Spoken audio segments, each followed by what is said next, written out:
Here in High Point, North Carolina, it's day 2 of the 2022 Ingalls Big South Baseball Championships. And it begins with the number 1 seed Campbell fighting Camels against the Bucks of Charleston Southern. Charleston Southern won its opening game on Wednesday with a decisive victory over High Point. So here's what's on the slate on this Thursday. Our game here between the Bucks and fighting Camels, followed by the number 2 seed USC Upstate against Gardner-Webb, which also picked up a Wednesday victory. And a third game comes up this evening. Hi, everybody, and welcome aboard with Larry Sorensen. Pete Gannady with you. A Charleston Southern team that's been hot down the stretch. A Campbell team that's been dominant throughout the season and rolling on to another regular season championship. And a guy who's a big part of their team. You saw him in the background. Number 2, their shortstop, Zach Nito. Well, Campbell has all the horses. They do it in a lot of different ways. They've got power. They've got speed. They've got Nito at shortstop, who's got some power as well. And he came to Campbell as a bit of an undersized player, filled out, has power, strong arm across the infield back. He had 2 home runs in yesterday's game. He's a player to keep an eye on. The scouts are here to watch him play today.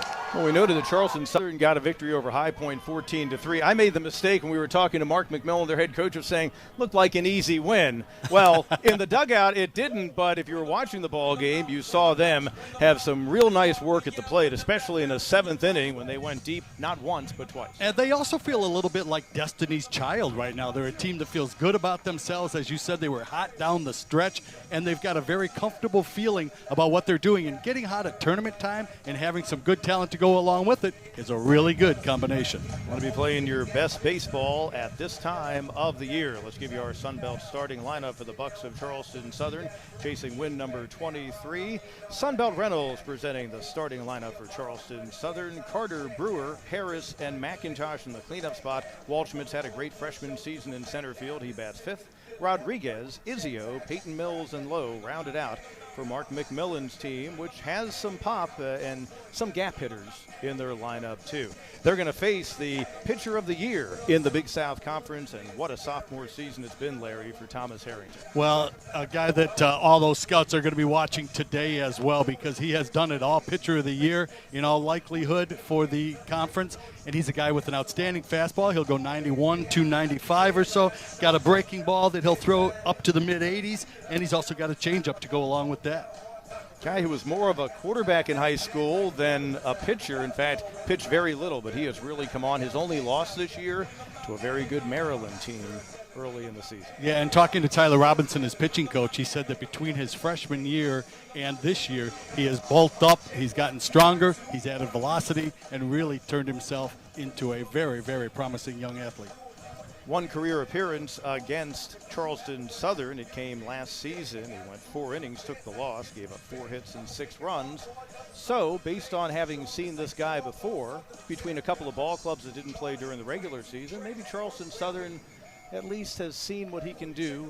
The same can be said for the guy who's starting for them today against Campbell. Yeah, but it's still baseball, Pete. You know, you throw the book out because it all comes down to, as Mark McMillan said numerous times, it comes down to execution. How many times did he say that word in our little conversation with him earlier? And that's what happens. That 55 feet between release and home plate make all the difference in the world. Connor Carter, the left fielder, to lead things off. 1-2 for 3. He's one of the guys who hit the home runs we showed you in the ball game yesterday when Charleston Southern rolled on to the win, and he takes strike 1. Team deservedly so. Popped up on the right side. Right fielder calling for it. Let's see if the runner tags. He will. Belbin coming home. The throw, and he's safe. The plate, 1-2. In the air to right. Should be deep enough to score the runner. Gets the automatic bid. Lined into center field. That'll score at least 2. Skied high and deep to left and gone. Gets away. Runner at third going to come home and tie it up. 4th time this season. And beyond the reach of Arias. And Charleston Southern retakes the lead. And he ropes it to right, and it'll get down fair and head to the wall. Game number 2 on this Thursday at the Ingalls Big South Baseball Championship features the number 2 seeded Spartans of USC Upstate against the Runnin' Bulldogs of Gardner-Webb. looking to continue rolling along and maybe building their own Cinderella story here in High Point, North Carolina. Here's what the bracket looks like on this Thursday. Earlier today, we hope you were with us right there for the Charleston Southern upset of the number 1 seed Campbell, 7-6. Now it's Bulldogs and Spartans. The loser of this game faces UNC Asheville to cap off the day. With Larry Sorensen, Pete Yanity, here is Truist Point, the home of the High Point Rockers, but this weekend, the first-time home of the Ingalls Big South Baseball Championship, a Gardner-Webb team that had to play well down the stretch just to get the 6th and final spot. A very gritty bunch for Jim Chester. Well, getting hot at the right time, very important, obviously. You want to be playing your best baseball at tournament time. Got a great performance from Joe Simeone last night, 143 pitches, and hopefully that will provide the inspiration that Gardner-Webb needs. We'll see one of the most versatile players in this conference, perhaps in the nation, behind the plate to start out today for USC Upstate in Devin Buckner. That's him catching the first pitch delivered by the starter Noah Sullivan to the center fielder Jacob Marcos for this Gardner-Webb team, and we're underway in game number 2. Devin Buckner, a big part of back-to-back really good years for the Spartans. Rolled to short, up with it, and on to first is Troy Hamilton for out number 1. 2 outs. First pitch swinging is Jones. Hennessy in center. They'll test his arm. Tagging is Mandela. The throw is high.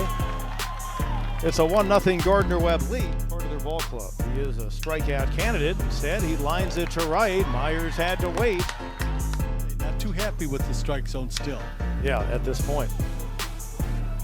High and deep and off the top of the wall.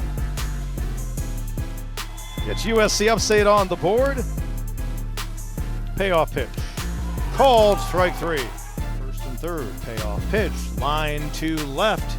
Drop in front of Mandela. Game is tied at 2 as Buckner comes across. And showing bunt. Squeezes on. Runner coming home. It's a 4-2 game.